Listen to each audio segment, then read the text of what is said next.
Hello, Fixters! Ayan, nag-home service pa nga pala kami. And may nag-message nga pala sa amin dito sa Facebook. And ayan, sira daw yung phone ng katrabaho niya. So, kung lagi namang busy ang mga tao, kaya nag-offer kami ng home service pa rin. So, ayan, nagpunta kami dun sa work nila and umupo lang kami dyan sa table. And dinala na namin yung mga gamit.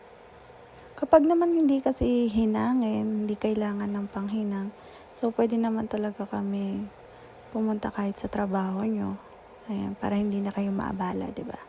At saglit lang naman din kami mag-repair. Mga 10-15 minutes okay na yung phone nyo. Unless kung may hinangin, so maybe kakailangan na namin siyang dalhin sa bahay at doon namin gawin. So, ito nga pala yung view. Ayan. Sa sa cafeteria. Diba?